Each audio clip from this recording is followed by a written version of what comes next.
Estimados amigos, muy buenas noches. Estamos ante una nueva edición de su programa Conversando con el Perú.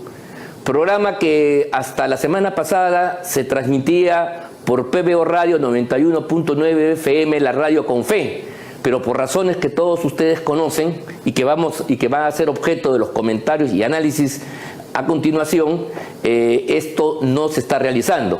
En consecuencia, este programa se transmite solamente por streaming, por las redes de internet de PBO Radio, la Coordinadora Republicana y el portal Abeja. Soy Ángel Delgado y en compañía aquí de Luciano Reboredo vamos a llevar la conducción de Conversando con el Perú. Muy buenas noches, Luciano. Bueno, en primer lugar, quizás la situación merecería nuestras primeras palabras, ¿no? Así es, Ángel. Buenas noches con todos los que nos siguen. Para, en primer lugar, expresar nuestra solidaridad con PBO y lamentar esta situación inédita en un país que vive en una supuesta democracia en que se respeta el Estado de Derecho y que hemos visto un atropello de tal magnitud contra un medio de comunicación identificado con la oposición al gobierno, claramente identificado, y que ha sido víctima de este atropello sin que las autoridades tengan ningún tipo de reacción ante un delito flagrante y evidente. ¿No? Ha sido la toma de un local, la invasión de un local, el secuestro de un personal, como todos hemos sido testigos, y hasta el momento no ha sucedido nada al respecto. En efecto, nuestra solidaridad con Philly Butters, que es el titular de PBO Radio, pero también nosotros, la Coordinadora Republicana, que es uno de los que auspicia y organiza este programa, somos agraviados, porque nosotros tenemos justamente este programa gracias a una relación contractual con PBO, con Philly Butters. En consecuencia, la agresión perpetrada hace un par de días también nos afecta directamente a nosotros y hablamos por derecho propio conculcado. Mira, la cosa es muy sencilla. Yo quiero otra vez más explicar a los amigos que nos escuchan para que no quede en duda nada. Puede haber miles de problemas relativos a la propiedad. Se puede discutir si la transferencia de la propiedad de estos medios de comunicación de Ricardo Belmont Cassinelli a sus hijos a través de una figura que está contemplada en el Código Civil, el adelanto de legítima, ha tenido validez o no. Y eso se ha producido hace mucho tiempo. El hecho cierto es que PBO Radio, ¿no?, la empresa, tiene un contrato mediante el cual se arrienda o alquila la señal, y este es un contrato válido que está inscrito, cumple con todas las formalidades y por lo tanto no puede ser desconocido a partir de un litigio que todavía el juzgado, el Poder Judicial no ha establecido si le corresponde o no efectivamente a Belmont. Lo que ha hecho Belmont lo que él hizo en su momento es como una transferencia, es una enajenación, como si fuera una compraventa. Eso ya después no se puede retroceder, lo que hay algunas causas de nulidad, pero si eso no existiera, la transmisión de la propiedad ha sido perfectamente legítima, que es lo que creemos, pero independientemente de eso es el juzgado. Este es un tema que está judicializado y por lo tanto resulta inoportuno y violento que una parte, sin esperar el resultado del juez, pretenda hacerse justicia por su propia mano. ¿Qué es lo que Belmont ha reconocido abiertamente cuando dice que nadie pide permiso para ir a su casa? Pero falso. Hoy día estas instalaciones no son su casa. Primero porque está en debate y segundo porque están pues alquiladas a un tercero y el tercero en este caso pues, tiene derechos de posesión que el Código Civil también establece. Entonces un posesionario, vean ustedes amigos, así sea un inquilino precario, así sea una persona que dejó pagar la renta más de 2 meses o una persona que su contrato venció, no puede ser desalojado coercitivamente si es que no hay un proceso judicial ad hoc de ejecución de sentencia, de desalojo y un mandamiento judicial, una orden que lo autorice. No estamos en la ley de la selva donde cada uno que considera que tiene un derecho a reclamar pues lo ejecuta a su manera. Esos tiempos ya pasaron. Eso no es propio del Estado de Derecho ni de la civilización. Y eso es lo que hemos visto en vivo y en directo con la acción violenta a combazos que hace Belmont y 100 espartanos según su propia declaración. O sea, con 100 matones él toma este medio y al hacerlo violenta otro derecho fundamental de todos los peruanos, que es el derecho a la libertad de expresión. Eso es. Ese es el otro tema. O sea, me salgo del tema de la propiedad del patrimonio y entro al tema de libertad de expresión. Y esto yo creo que, por más que tenga un revestimiento de un asunto privado, lo que sostenemos nosotros es que Belmo no se hubiera aventurado a hacer lo que ha hecho y no estuviera hasta el día de hoy, ya son más de 48 horas, en una posesión ilegítima de carácter usurpadora, si es que no tuviera un contexto político y hasta, podemos decir, un cierto apadrinamiento que le esté dando un nivel de apoyo, porque en otro contexto ya se hubiera producido un mandato judicial para desalojar de lo que es una usurpación. Imagínense ustedes que mañana, pues, en un medio cualquiera, un grupo de gente lo toma, o cualquier inmueble, o una dependencia pública. Tú no puedes permitir que pasen los días y la autoridad contemple y no diga nada, o lo quiera judicializar, cuando hay un acto usurpador que está plenamente acreditado. Evidente, ¿no? Entonces, esta demora por parte de la policía, incluso del Ministerio Público, de las autoridades judiciales, de quien corresponda, a mí me parece un poco sospechosa. Sospechosa, por lo menos, ¿no? Claro, para que nos entienda bien quienes nos escuchan, quienes nos ven, Ángel, es como si tú me vendieras o me donases una casa, sí, ¿no? Y esa casa donada legítimamente y mediante un documento notarial un contrato, ya es de mi propiedad, yo la alquilo a alguien. Así es. Y después nos peleamos, sí, y tú decides meterte esa casa. Quiero que me la devuelvas. Claro. ¿Cómo te devuelves si ya la transferí? No, y entonces iniciamos un proceso para ver si te la devuelvo o no, y mientras tanto tú te metes a esa casa a dormir en el dormitorio del inquilino, ¿no? Perjudicando sus derechos. Claro, y dices, no, todo esto es mío, y te empiezas a llevar las cosas y lo desalojas. Eso es lo que ha pasado, para que se entienda bien, ¿no? Porque mucha gente dice, ¿qué es lo que le ha alquilado? Porque como es una cosa un poco inmaterial, esto de la señal electromagnética y qué sé yo, entonces para que se entienda bien, es como si fuera una casa que es propiedad tuya, tú me la vendes o me la donas, me la regalas y después la quieres recuperar pese a que hay un documento por medio y un alquiler, además, de un tercero que de buena fe alquila. Y ese tercero tiene derechos que no pueden ser conculcados a pesar del pleito, porque inclusive no tiene nada que ver en el pleito. Inclusive en el supuesto que la venta se hubiera hecho mal, por ejemplo, tuviera un vicio de nulidad, ese contrato subsiste. Claro, o sea, yo tengo ya, o sea, supongamos que vuelve la propiedad a mi ámbito, yo no puedo desalojarlo, tengo que tratar con el inquilino, tengo que esperar que termine el contrato, claro, porque él no tiene por qué perjudicarse de una falla que en todo caso fue entre dos personas con las cuales él no tuvo nada que ver. Claro, porque él ha contratado de buena fe. Totalmente. ¿No? Y entonces el nuevo propietario, si es que recupera esa propiedad, tendrá que negociar con él a ver si se va, si se queda o qué cosa sucede. Claro, y tiene que respetar el contrato, por lo menos así es. Sí. Así funciona el derecho, pero en este país donde las cosas están al revés, sucede lo contrario. Y sucede lo contrario, pasemos al otro tema, la atención de todos, es que de repente el presidente, que violenta las normas, hace lo que quiere y está encausado en una serie de procesos que ponen en cuestión su propia legitimidad moral y política, por cierto, ahora se siente víctima. Es un discurso que ya lo hemos escuchado, lo hemos criticado aquí mucho, ya no nos sorprende, es una víctima profesional, ¿no? Sí. Permanente. Y además el coro de ministros que la alcanza todos los días lo repite, pero la sorpresa es que este cuento ha tenido acogida más allá de las fronteras del Perú, ha llegado al seno de la OEA, del sistema interamericano, y resulta que ante un pedido de la Carta Democrática, que es un documento del sistema para casos de peligro de la democracia, ha sido activada en beneficio de él. Inclusive si tú lees la resolución de la OEA, se solidariza con el gobierno. O sea, está partiendo de que efectivamente lo que dice Castillo en su petición es absolutamente cierto, cosa que no resiste análisis, porque muchas de las cosas que ahí están contempladas son acciones perfectamente constitucionales, legítimas, atribuciones de los órganos competentes, incluso algunas cosas que son hasta de personas privadas que hemos articulado mecanismos jurídicos del orden constitucional en favor del país. Entonces, pero como estamos en el mundo, parece que esta crisis de sensatez que se ha instalado en el país también un poco llega a los foros internacionales, ¿no? Sí, pues porque los discursos de los representantes ante la OEA, por ejemplo el del argentino, es delirante, ¿no? Porque habla del tema racial, la discriminación racial en nuestros países, porque es un hombre plebeyo, con una piel un poquito más oscura.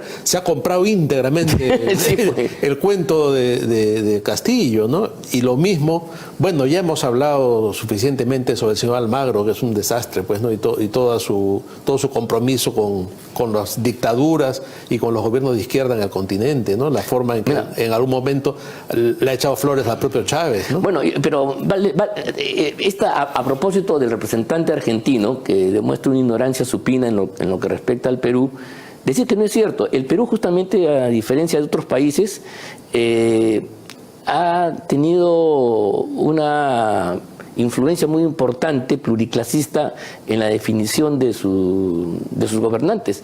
No tenemos gobernantes aristócratas propiamente dicho, de grandes familias, y cuando no han tenido mayor éxito. Mira tú, Castilla era un hombre mestizo, ¿no? Un hombre que venía de la provincia. El famoso Cholo San Román, ¿no? Que Castilla en su catafalco dice que tiene mayor preponderancia que un rey de Europa en sus funerales. Pasando al siglo XX, ¿no? Odría, ¿qué cosa era? De provincianos. Odría, ¿qué cosa era? ¿No? Claro. Odría era un hombre, el cholo, como le decían, el cholo Odría, ¿no? Tarmeño, ¿no? Tarmeño, él, Sánchez Cerro. Sánchez Cerro, por Dios. Un mangache piurano. Por eso, ¿qué más? Toledo. ¿no? Toledo, ¿no? Entonces, ¿dónde está pues esa tradición aristocrática de grandes... No, al contrario. 200 años de aristocracia y de derecha, dice. No es cierto, eso no es cierto. El mismo Gamarra, por ejemplo, era un hombre del Cusco. Así es. Entonces, eso para un poco desmentir la versión idílica y tonta del argentino que no conoce, y que esa acusación no se le puede hacer al país. Aquí la aristocracia tuvo problemas. Hay un libro que va a escribir nuestro amigo Fernán Altuve sobre los conservadores en la época de la independencia. Fracasó, por ejemplo, Torre-Tagle, que era marqués. Fracasó después Ribagüero, que también tenía título nobiliario. Pando y compañía se fueron, ¿no? Para bien o para mal, ya eso es otra historia. Pero el hecho cierto es que no hemos tenido aristócratas, ¿no? Nobles en el gobierno del Perú. Al contrario, hemos tenido militares. Velasco es otro, pues, ¿no? de origen popular. Entonces, ¿no? Y luego hay otros como Leguía, que son provincianos, ¿no? Mestizos, que no se puede decir pues que pertenecen a la... El mismo Cáceres. Cáceres también, claro. Claro, Cáceres de Orregaray, que es de un origen provincial. Entonces, pues, eso vale la pena decir esto para desmentir estas leyendas aparentemente supremacistas, blancas, aristócratas, que la verdad que no, en el caso peruano, no resiste el menor análisis. No, es parte de una leyenda, ¿no? De un mito que se ha creado y que se sigue agitando permanentemente, sobre todo en este gobierno, ¿no? Toledo también lo usó, ¿ah? Claro, pues Toledo también. Claro, Toledo usaba, ¿se acuerdan? El cholo sagrado. Sí. Claro, bueno, yo entiendo que eso sea un discurso y bueno, pues es parte de la retórica a veces infantil, provocadora, pero que ya la OEA lo haga suyo, eso me parece más complicado. Preocupante. ¿Sí o no? Sí, claro. Bueno, ahora, claro, tú lo has dicho, pero la OEA no es un foro imparcial. Vamos a tener un árbitro, va a venir un árbitro. Este partido se va a desarrollar a partir de ahora con un árbitro. Pero este árbitro es como el famoso Chechelev. No sé si ustedes, los amigos, se acuerdan. Chechelev, ¿no? Un árbitro venezolano que lo reventó y impidió que el Perú llegara al Mundial en esa época. Favoreció a Bolivia. Favoreció a Bolivia, anuló un gol del Perú, en fin, una desgracia. Y la verdad, yo creo que tenemos todo el legítimo de sospechar del árbitro, de los árbitros que van a venir a analizar la situación peruana, ¿no? Sí, no, sin ninguna duda está claro. Y además los antecedentes de esta OEA, ¿no? Lo que hemos visto en la reciente asamblea en el Perú y las visitas que ha hecho el propio señor Almagro al Perú para apoyar al lagarto Vizcarra, y después las 3 o 4 veces que ha venido a limpiarle el terreno a Castillo y a lavarle la cara. Sí, pues, ¿no? Mira tú, hay que decirlo además con todas sus letras. La OEA tampoco, hace unos años atrás, cuando se produjo la Revolución Cubana, Che Guevara fue a Punta del Este, se mandó un discurso, mandó el diablo, se fue de la OEA. Bueno, la OEA podía decir que era pues el patio trasero del imperialismo norteamericano. Probablemente en esa época, no vamos a discutir eso. Pero hoy día eso no es verdad. Otra vez, han pasado ya muchos tiempos y hoy día Estados Unidos es uno más. No tiene la hegemonía que tiene, por ejemplo, Estados Unidos en Naciones Unidas, donde pertenece a un grupo selecto que se llama Consejo de Seguridad, que tienen derecho a veto. Así es. ¿No? En la OEA no, en la OEA Estados Unidos pierde las votaciones porque es un voto igual que Barbados, igual que la Trinidad, que las pequeñas islas y los países chiquitos. Bueno, y entonces eso le permitió a Chávez tener una hegemonía. A través del petróleo se conquistó el apoyo de todas las pequeñas islas caribeñas que son parte del sistema interamericano de la OEA, y entonces hay una mayoría. Pero además, en los últimos años, ustedes amigos repasen y vean quién está gobernando en Chile, en Argentina, en Colombia recientemente, y van a ver, bueno, en el Perú, y van a ver que hay una hegemonía política de partidos y personajes que están vinculados ¿a qué? Al Foro de Sao Paulo y al Grupo de Puebla. Que son los que ponen representantes en la OEA. Por eso, ¿no? Pues, claro. Entonces, esos son, pues claro, no solamente en la OEA, sino también en la Comisión Interamericana de Derechos Humanos y en la Corte. Por eso es que la Corte tiene una filiación radical izquierdista, y miren ustedes cómo se comportó con el tema de Fujimori. Más allá de la persona, Fujimori alcanzó unos derechos que el Tribunal Constitucional peruano, máxima instancia. Sin embargo, esta intervención grosera del sistema interno de la Corte bloqueó en contubernio con el gobierno. Entonces, ya no es pues la OEA la OEA de los tiempos de los 60, de la época de Castro, no, claro. ¿no? Sino es una OEA total. No, y Almagro ganó por eso. O sea, Almagro fue el candidato alternativo del grupo del ALBA con Chávez y compañía. Y Hugo de Sela era el otro. Habían otros, ¿no? Creo, y había hasta alguno que estaba promoviendo Estados Unidos que no ganó. Entonces, hoy la OEA está en esas manos, y con esas manos y con esa visión va a venir a poner orden, disque, al Perú. Y la comisión que tú has mencionado, la Comisión Interamericana de Derechos Humanos, también ha hecho un informe y ha estado de visita acá sin que nadie sepa, y opina en el mismo sentido, es un complemento. O sea, esto está bien armado. Sí, mira, esto es muy importante, porque mira, la OEA y su misión es más política. Pero, por ejemplo, la OEA no va a discutir los temas jurídicos que se han entablado, ¿no? Sobre la denuncia constitucional, pero la Comisión Interamericana sí, y la Corte también, que son órganos jurisdiccionales.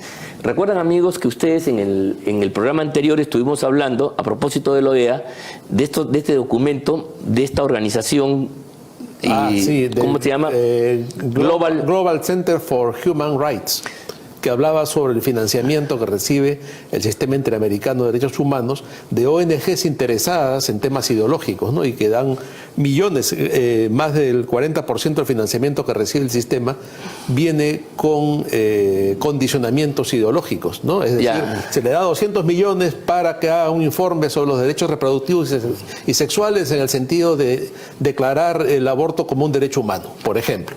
¿No? O para la sentencia en el caso de fulano de tal en su conflicto contra la República del Ecuador. Y viene el dinero así condicionado. Y o en temas ecológicos. O en temas ecológicos, ambientales, derechos de los animales, qué sé yo. Y la Corte, la Comisión y el sistema en general recibe ese dinero calladito y va en el sentido del condicionamiento para el cual está dado el dinero. A ver, ¿qué significa lo que ha dicho aquí Luciano? O sea, que no solamente el órgano político, la Asamblea, su Consejo de Seguridad, tiene una orientación marcada por los gobiernos que hoy día tienen hegemonía en esta parte del continente, en América Latina, ¿correcto? No solamente eso, sino que el sistema jurisdiccional que nace de estos organismos también está preñado con estas inclinaciones. O sea que, peor, o sea, estamos en una situación muy difícil, y creo que es momento en el cual el Perú empieza a pensar con seriedad cuál es su posición frente a un ordenamiento internacional que resulta totalmente perjudicial y nocivo para nuestros intereses. En todo caso, lo que aquí está en debate es la soberanía de nosotros como pueblo independiente, el funcionamiento de nuestras instituciones para solucionar nuestros problemas en el marco democrático, o vamos a permitir la intervención de órganos de afuera que van a sustituir, reemplazar y desplazar a las instancias peruanas nacionales, y ellos son los que van a marcar el orden. Ya lo han hecho con Fujimori, ¿eh? Sí, claro. Y todo el mundo jiji, jaja, contento. Y ahora lo podrían hacer con Castillo. Yo tengo, miren, ya hubo una alerta que pasó pues desapercibido. ¿Te acuerdas? En la segunda vacancia, ¿no? Vino una comisión de la comisión en Washington, ¿no? Que quiso entrar, quiso participar, en fin, se armó un debate ahí. Pero claro, como no alcanzaron los votos, no fue trascendente. Pero en el caso supuesto de que se hubiera producido la vacancia, estoy convencido de que el informe de esa comisión hubiera sido desfavorable al interés nacional y a la votación del Congreso. Como fue también sospechoso lo que tú conoces, cuando viene gente de la Comisión Interamericana y hace un informe a través de un medio de prensa, da una opinión que le permite a la fiscal de la Nación acusar a Antero Flores, acusar a Merino y al entonces ministro del Interior por asesinato prácticamente. Terrible, ¿no? Que felizmente no pasó. No, eso no ha pasado, pero ya esos son alertas, y si no somos capaces de leer estas luces que se entienden y ver el peligro para el país en los próximos años, bueno, no habremos cumplido nuestra responsabilidad, ¿no? Sin duda, no, eso es gravísimo, ¿no? ¿Te acuerdas? Sí, claro que sí. Ahora, Ángel, según los temas que ha planteado la OEA, de alguna manera te veo involucrado en este problema, sí, con la denuncia sí, que se hizo, la acusación constitucional por traición a la patria que presentaste junto con un grupo de juristas, sí, contra Pedro Castillo, y que fue acogida por la Subcomisión de Acusaciones Constitucionales, y que lamentablemente se han demorado en ver este tema, ¿no? Bueno, efectivamente, estaba aquí leyendo el texto del famoso escrito por Landa y Castillo. Landa lo hace, Castillo lo firma, donde una de las razones del golpismo es ni más ni menos que la famosa acusación que presentamos en febrero del año pasado, que ustedes, amigos, recuerdan, sobre traición a la patria, que se hizo con Lourdes Flores, con Altuve, con Viñolo, con Francisco Tudela, Hugo Guerra, ¿no? Bueno, y resulta que eso está presentado. Eso fue una acción de ciudadanos.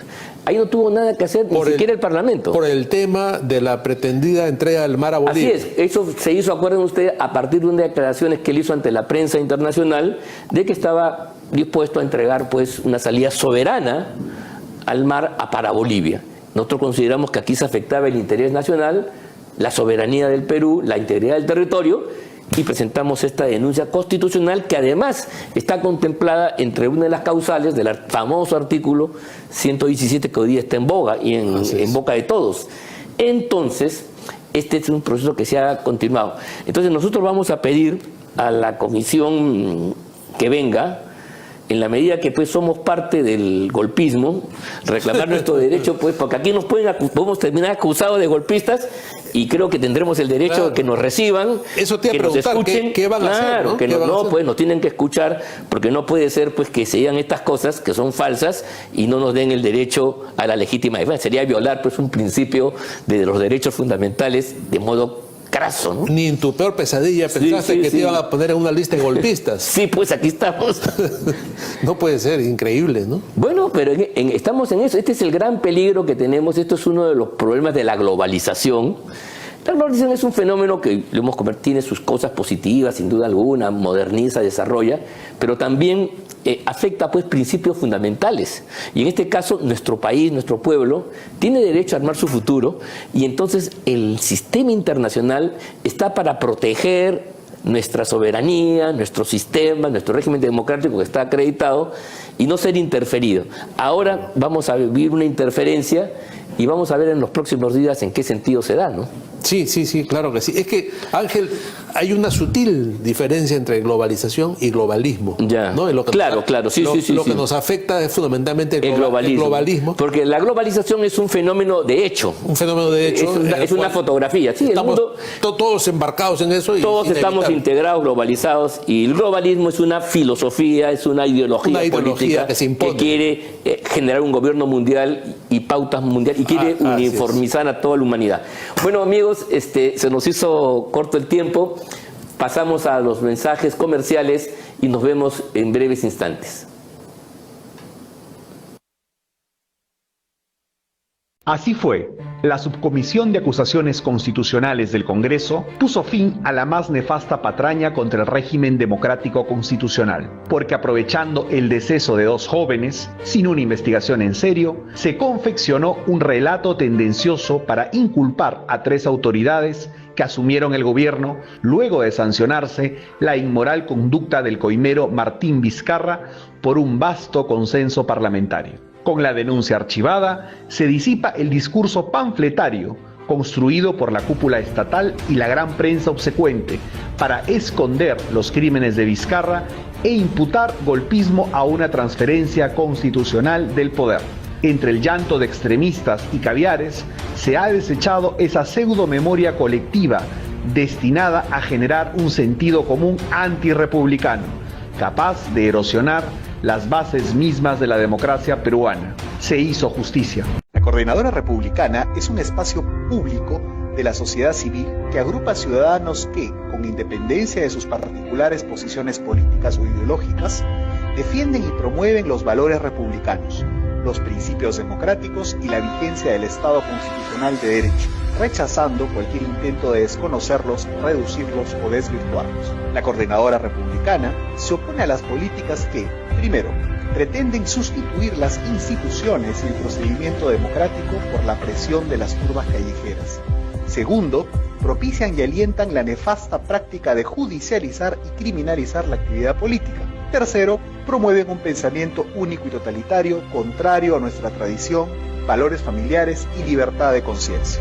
La Coordinadora Republicana defiende los valores del Perú.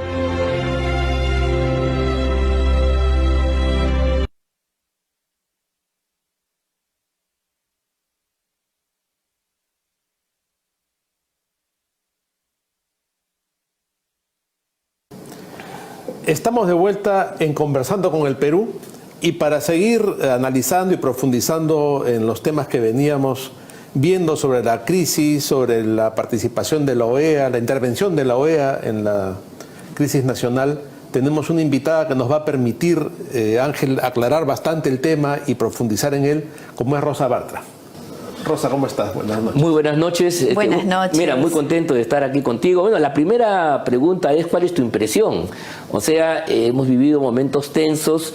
La semana pasada hubo una ofensiva, digamos, política envuelta en temas jurídicos, judiciales, la denuncia de la fiscal, que algunos lo leyeron como ya casi el inicio del fin, ¿no?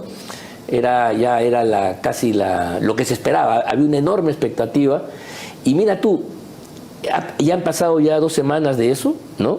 Y como que hay una suerte de disipación, ¿no? Se ha ralentizado el impacto y la contraofensiva gubernamental ha sido llamar a la OEA, invocando la Carta Democrática Interamericana.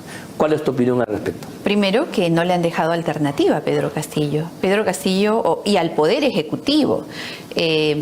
Me parece que ante la denuncia, desde mi punto de vista, inconstitucional de la fiscal de la Nación, ojo, no estoy hablando de los delitos que se... De los contenidos. No hablo del contenido, yo hablo estrictamente de la legalidad... Del procedimiento para darle trámite. Constitucional del trámite frente a la protección que le brinda el artículo 117 de la Constitución.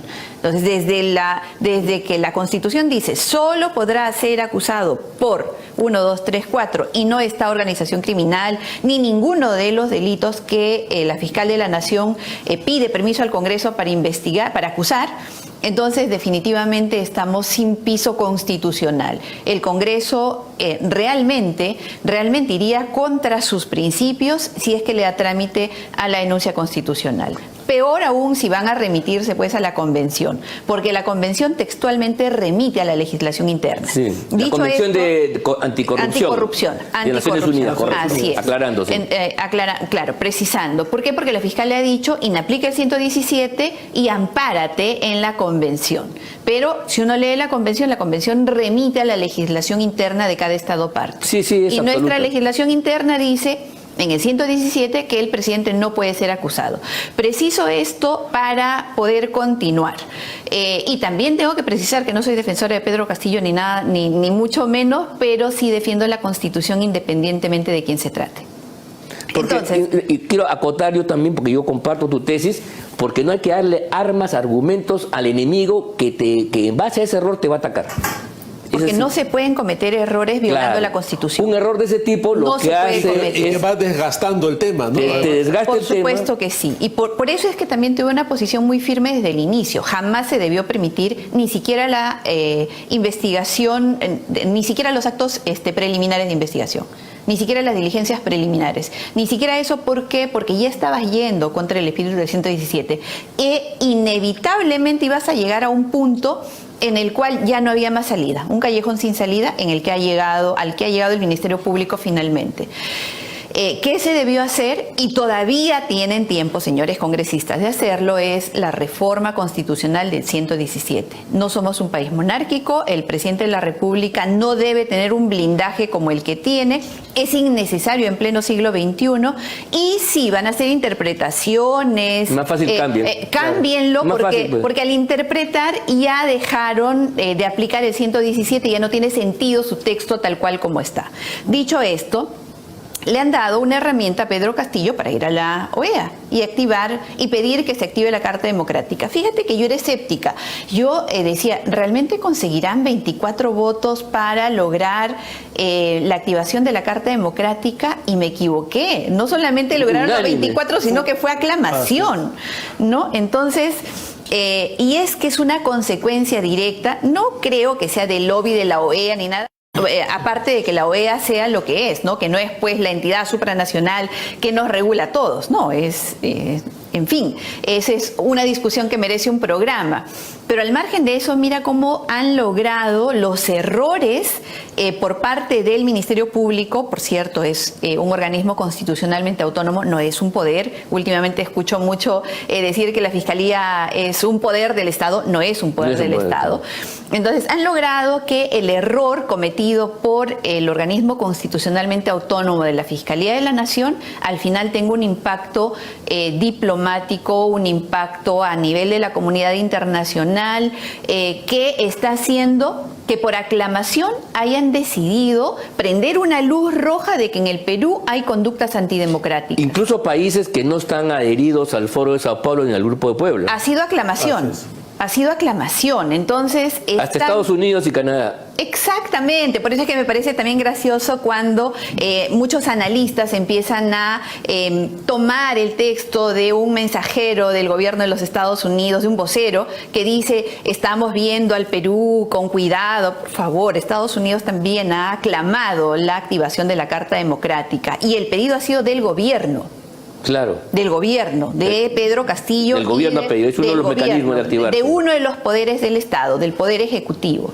Entonces creo que este es el mejor momento para meter la cabeza al refrigerador, para hacerse asesorar de verdad, para respetar la Constitución y recuperar la senda del equilibrio democrático, del control del Poder Ejecutivo, no de la agresión sin sentido, no de la palabrería, no de este espíritu conflictivo en el que últimamente nos hemos metido, pero sin ningún resultado más que adverso. Porque que bueno fuera que no hubiera resultado, que fuera inocuo. Sí, claro, no, claro. Estamos teniendo resultados adversos en el esfuerzo de controlar el poder, que es el rol del Congreso de la República. Y por supuesto, de quienes hacemos opinión, de quienes vertimos opinión, hacemos análisis o tratamos, o que tenemos un poco más de eco en nuestra voz. Entonces, nuevamente, regreso, es momento de tomar las cosas en serio, porque en medio de esta bulla hay 33 millones de peruanos haciendo su vida y desconociendo cada vez más el rol del Estado. y viviendo cada vez más al margen, más alejados de la política, más asqueados. ¿Y por qué? Porque están en su lucha de supervivencia diaria. Y esta pelea de pronto se siente ausente, lejana. No la entienden. No la entienden, no nos beneficia, no ayuda. Así que es momento de parar, ¿no? Los peruanos no merecemos esto. Sí, pues. Claro. Ahora, Rosa, nadie podría decir que tú eres una defensora de Pedro Castillo, No. ni que estás del lado del gobierno. Sin embargo, estás planteando una situación realmente dramática, ¿no? En que la oposición, y en concreto el Parlamento, como que ha perdido la rienda del asunto. Y tú haces un llamado a la serenidad y a volver al cauce constitucional en esta lucha. Así es. Claro. ¿No? Ahora, Así es. por otro lado, dentro de ese cauce constitucional hay ciertas herramientas posibles, como la vacancia, como la suspensión, como la inhabilitación. ¿Cuál puede ser ese camino y cómo reordenar a este Congreso que se le ve tan perdido en este momento y en una situación de crisis interna también? Primero, reformen el artículo 117 de la Claro, Constitución. si quieren hacerlo, claro. Si el cuestionamiento más grande hacia el presidente de la República son los actos probables de corrupción, entonces, ¿por qué no le allanan el camino a la justicia para que pueda operar? Al Congreso mismo. O sea, Porque dentro del Congreso es un poco imposible. Esto de interpretar, esto de forzar, de sujetarnos a los pactos internacionales, desconocer nuestro ordenamiento jurídico, me parece absurdo. O pedir la interpretación del Tribunal Constitucional. Eso creo que debemos tratarlo aparte, porque ya eso ya me parece pues, es la cereza del error. Es la cereza del pastel. Es lamentable. Entonces, primero, 117. Reformen el artículo 117, lo venimos diciendo desde el 2018. No es posible. Todos los últimos presidentes o están fugados o están procesados por corrupción. Entonces, mantener el artículo 117 en este momento es realmente absurdo. De acuerdo. Reflexionen y entiendan. No se trata de que el próximo gobierno va a ser inestable y por lo tanto, como yo, miembro de esta bancada, si llega mi candidato a ser presidente, va a estar en riesgo. No, porque lo que se está haciendo ahorita ya rompió la vigencia del 117 y lo que puede venir más bien es el fracaso ya del respeto a la Constitución como norma fundamental. Primero. Segundo, la ruta es la vacancia. Porque para que haya una inhabilitación, pues tiene que haber una acusación constitucional. Y si hasta ahora, hasta este momento, no tramitan la que está muy avanzada por traición a la patria, que ya pasó sus filtros. Ha pasado, hemos discutido con los abogados, ha habido debate público y tenemos un informe positivo de uno de los congresistas imputados como niños. O sea, ¿Qué más? ¿Qué más? O sea, ¿qué más necesitan? Y ese tendría el cauce constitucional para llegar a una inhabilitación. O suspensión. O suspensión. Ya hay varias posibilidades. Son las dos posibilidades. Son las dos salidas. ¿Por qué? Porque ahí estás dentro de los alcances del 117. Si ya calificaron y hay un informe positivo, ya pues terminen el camino, que ese es constitucional, y así Pedro se va a ir. No nos hagan el cuento, o sea, ¿no? Porque 3 meses porque lo que parece es que hacen el cuento. O sea, sí lo queremos sacar, ¿no? Pero todo es para la Cámara. Sí. Todo es para la Cámara. Entonces, esa es la segunda ruta constitucional. Incluso es mucho más rápida porque ya se avanzó. Más rápido que reformar el 117. Ojo que para reformar el 117 se necesitan 87 votos y voluntad política, porque pueden cortar la legislatura y abrir inmediatamente otra para tener las dos legislaturas que validen una reforma constitucional que desde mi punto de vista es muy importante. Muy bien. Y el tercero, pues, es la vacancia, ¿no?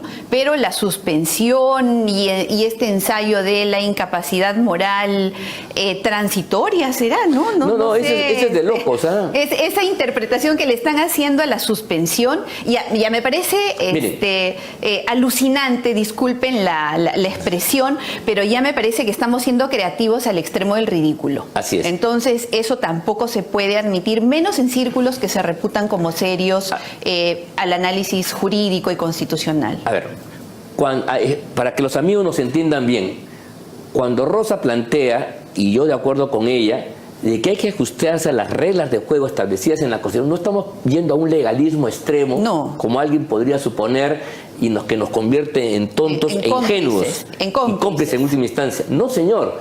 cuando tú te acoges al parámetro, a la norma, estás ganando en razonabilidad política.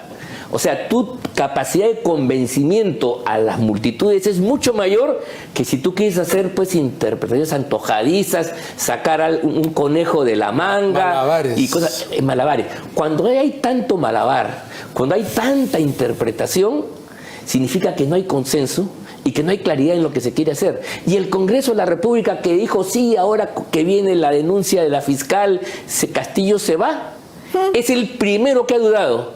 ¿Qué significa, amigo, que nos están viendo y escuchando? Que el propio presidente del Congreso, ¿no?, le consulte, cosa que no se puede, pero no importa, al Tribunal Constitucional. Eso, dígame si no es una declaración de parte de la debilidad conceptual que tienen a poder hacer ese acto. Porque si tú estás convencido, no consultas. Además cuando tú estás consultando es porque tienes duda. Que al Congreso es al que le corresponde interpretar la Constitución. También el Congreso puede perfectamente interpretar. Exactamente. Incluso puede una ley de desarrollo constitucional. Exacto. O sea, es el Congreso el que crea las leyes, por favor. O sea, es el único que crea las leyes, salvo que le deleguen facultades al Poder Lo hicieron, Ejecutivo. por ejemplo, y lo hicieron bien con el tema de la cuestión de confianza.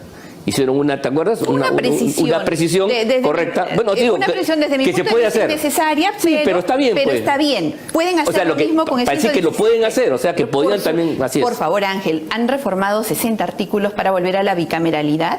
¿No pueden reformar uno, el 117? Háganme el favor. Sí, pues. O sea, háganme el favor. Y lo otro es... Y además, perdón, tendrían razones, porque incluso hasta los oficialistas tendrían que decir, ¿por qué no quieren que se habilite la posibilidad que el presidente sea acusado investigado por corrupción? Hasta tendrían que votar ellos también, o sea, los ponen en una situación bien incómoda. Por supuesto. No solo eso, sino que mira, cuando el general Williams hace esta consulta al Tribunal Constitucional y la incorpora dentro de la demanda competencial que se ha abierto contra el Poder Judicial por el tema de la elección del defensor del pueblo, realmente es incomprensible, porque yo entiendo, el general Williams pues no es un hombre político, no ha estado antes en política, probablemente no conoce la hermenéutica parlamentaria, pero él no está solo.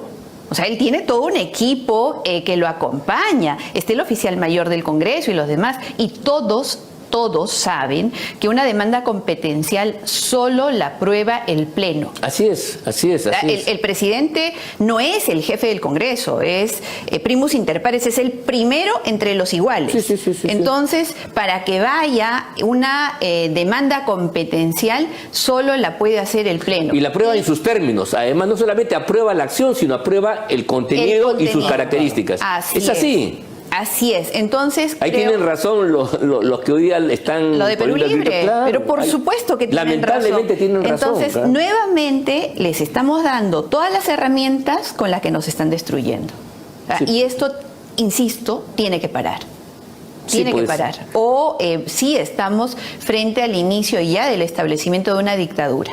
Sí, pues, yo creo que, mire, a algunos de ustedes quizás les pueda parecer raro que nosotros estemos en una crítica, pero ya lo dijo Aristóteles, y yo creo que eso lo hemos hecho parte de nuestra propia vivencia. Uno puede ser muy amigo de sus amigos. Yo tengo la mayor simpatía por el Congreso, lo hemos defendido, creemos que el Congreso ha sido un baluarte de la lucha democrática. Y tenemos que seguir defendiendo.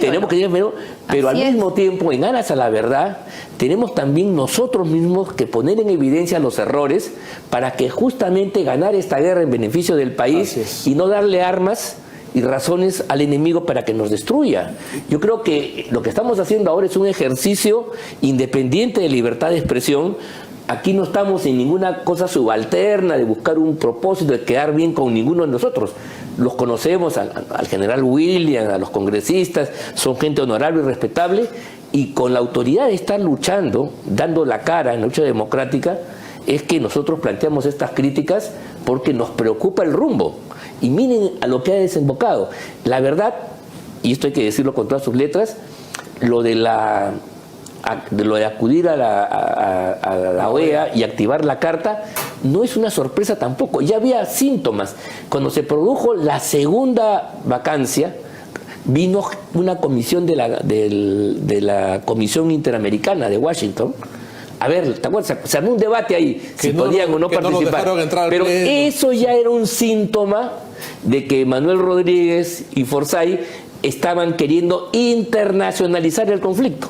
Entonces ellos saben que si juegan en tal, le van a dar argumentos para que finalmente por unanimidad y aclamación se haya declarado la intervención en el Perú. Efectivamente, e insisto, esto no es más que el respeto irrestricto a nuestra Carta Fundamental. El día que nosotros empezamos a pisotearla porque nos conviene, nos hemos convertido en lo que tanto criticamos. Y creo que la peor derrota sería convertirnos en lo que tanto hemos criticado durante tanto tiempo y bajar las banderas que hemos levantado durante tanto tiempo, aún en la peor de las tormentas. Entonces, los demócratas somos demócratas en todo tiempo. Sí, pues. Y los que respetamos la Constitución la respetamos para Pedro y para Juan, ¿no? Entonces, ¿y por qué esto, Ángel? Porque lo que vemos nosotros... Lo que veo ahora yo, que estoy totalmente dedicada a mi labor en el sector privado, es que la justicia es realmente esquiva, especialmente para los más pobres. Especialmente esquiva. Y las cárceles están repletas de gente que no pudo defenderse, que no tuvo una defensa adecuada. Pero esto es consecuencia de la vulneración permanente a nuestro ordenamiento jurídico. Así que no podemos permitirlo de ninguna manera, sin levantar la voz, que ésta se perpetre desde el más alto nivel, desde el más obligado a respetarla, se perpetren cosas así, no sin levantar la voz. Además, nuestros amigos saben que no decimos las cosas para caer bien y que aún en los escenarios más difíciles tratamos de decir la verdad, porque al final el tiempo es el mejor amigo de ella y termina mostrándola. No, yo creo que eso es fundamental, ¿no? No, sí, claro. Y hay otro tema que en el análisis político es muy importante, y es que independientemente de la realidad, la opinión pública se mueve en el terreno de la percepción, ¿no? Y la percepción de la realidad cada vez es más negativa con relación a las instituciones que deberíamos fortalecer. Así es. ¿No? Entonces, en la medida que el Congreso, a pesar de que tiene la razón y que está en lo correcto, y que el gobierno sabemos de qué pie cojea, la gente empieza a ver su percepción, como tú has señalado en esa encuesta, ¿no? La última encuesta que se ha y en la medida publicado. que eso vaya así, vamos por muy mal camino, ¿no? Porque se pierde el respeto por la institución, se pierde el respeto incluso por la legalidad, ¿no? Y la gente empieza a decir, ¿a quién le importa la Constitución? Exacto. ¿No? Y entonces, si los que tienen que respetar no la respetan, peor. No, pero además pierde legitimidad para actuar, pierde legitimidad para poder... Porque mira, yo creo que la lucha democrática que contra Castillo, lo que significaba, ha transcurrido por causas democráticas. Y tiene que seguir así. Todas las acciones que se han hecho, digamos, están contempladas en la Carta, y las manifestaciones todas han sido pacíficas, no han sido al estilo chileno, donde queman iglesias, destruyen propiedad pública y privada. Entonces no tenemos por qué, en un acto de desesperación, cuando vemos que se nos acaban las razones y las baterías, usar mecanismos vedados que ellos se han utilizado en otras oportunidades. Por eso justamente decía, nuestro peor castigo sería convertirnos en lo que tanto hemos criticado, ¿no? Y creo que no... Claro. Ahora, si esto fracasa, la gente que está yendo a aplaudir a la señora fiscal de la Nación y la gente que confiaba en el Congreso, si ve que una tercera vacancia se va al agua, empieza a sentir un desánimo. Claro, no hay ningún ejército desazón, ¿no? que se fortalece derrota tras derrota. No le demos derrotas a nuestro país, a nuestro pueblo. Y una cosa más quería preguntarte. Sí. Tú has sido víctima del atropello de Lagarto Vizcarra, que hay que traerlo como referencia. Ustedes en ese momento que veían la ofensiva del gobierno a cerrar el Congreso, eso es otra forma de golpe de Estado. El golpe de Estado no es solamente al Ejecutivo, sino también al Parlamento o a otro poder. Activar los mecanismos de la Carta Democrática no se pensó. No, porque mira, no hubo debate sobre eso. Cuéntanos. El momento más terrible en el que la amenaza de cierre del Congreso era cierta y expresa, porque Martín Vizcarra dijo que iba a cerrar el Congreso, estábamos avisados si es que no adelantábamos las elecciones. Se conjuró, o sea, eso se acabó cuando el Congreso por amplísima mayoría decide archivar el proyecto de Martín Vizcarra. Entonces, ese riesgo nosotros lo abjuramos dentro de los cauces constitucionales. Me acuerdo. Sin recurrir, sí acudimos a una instancia internacional, pero solamente como consulta, que fue a la Comisión de Venecia. A la Comisión de Venecia, que de hecho es el ente más importante de interpretación constitucional en el planeta. Entonces, sí acudimos a la Comisión de Venecia para decirle, señores, a ellos sí se les puede consultar, al tribunal no se puede consultar, así es. Pero a la Comisión de Venecia sí se puede consultar. Entonces les enviamos, consulta, el Ejecutivo me puede ordenar como Congreso que yo apruebe normas que él me plantea en modo, tiempo y además todas las condiciones que puso Martín Vizcarra, porque Vizcarra dijo, me aprueban mi proyecto sin modificarlo y en el plazo que yo digo. Sí, pues. Perdón, o sea, por supuesto, con plazo y sus esencias, ¿no? Eso rompe pues la potestad parlamentaria, ¿no? Por supuesto que era un atropello de los peores. Entonces, ni siquiera en ese extremo nosotros acudimos buscando, oigan, auxilio. No, sí pedimos ayuda en términos de interpretación. La comisión respondió dándole la razón al Congreso de que el Ejecutivo no podía ordenar actos que le son propios al Congreso, menos en las condiciones que lo hizo, y además tuvimos un debate muy amplio nacional e internacional. Vinieron constitucionalistas de Iberoamérica y de Europa para respaldar la posición del Congreso, y tras un arduo debate, finalmente por amplia mayoría, y en esos momentos Fuerza Popular no era la primera mayoría, no era la mayoría calificada que tuvo al inicio, y todas las bancadas, excepto Lescano, que votó solo, y los de izquierda, que aprobaron lo que pedía Vizcarra, se votó y con eso se conjuró. O sea, el tema del cierre del Congreso por el adelanto de elecciones murió en ese debate. Por eso es que Vizcarra desesperadamente inventa un nuevo pretexto y lo cierra, porque el Congreso decide elegir los tribunos. Así es, a los miembros del Tribunal Constitucional. Pero eso ya fue un invento de Vizcarra. Es decir, nosotros como Parlamento, dentro del cauce democrático, logramos que se defiende el fuero sin haber vulnerado absolutamente ninguna regla parlamentaria, constitucional ni de ningún tipo. Una pregunta final nomás, porque ya estamos terminando el programa. Se acabó. ¿La OEA dijo algo cuando Vizcarra cerró el Congreso? No. Nada, ¿no? No. Tómenlo en cuenta, amigos, entonces. Lo dijo, casi aplaudió, ¿no? En realidad, incluso la Defensoría del Pueblo y otras, la Defensoría del Pueblo dijo que solo había existido un apartamiento de la Constitución, no una vulneración. Apartamiento, ¿no? Así que esas cosas también hay que traerlas a la memoria. Así es. Eufemismo. Así es. Ya tenemos que cerrar, despide el programa. Muy bien, amigos, nos despedimos. Muy buenas noches. El programa ha llegado a su fin. Este es el programa Conversando con el Perú. Nos despedimos como siempre por PBO. Esperemos que la próxima estemos ya en el aire, la próxima semana. Hemos comentado al inicio el atropello que ha sufrido PBO, sin embargo recordamos que la señal es 91.9 FM, por ahora en streaming y por las redes sociales de la Coordinadora Republicana y del portal La Abeja. Muy bien, hasta la próxima semana.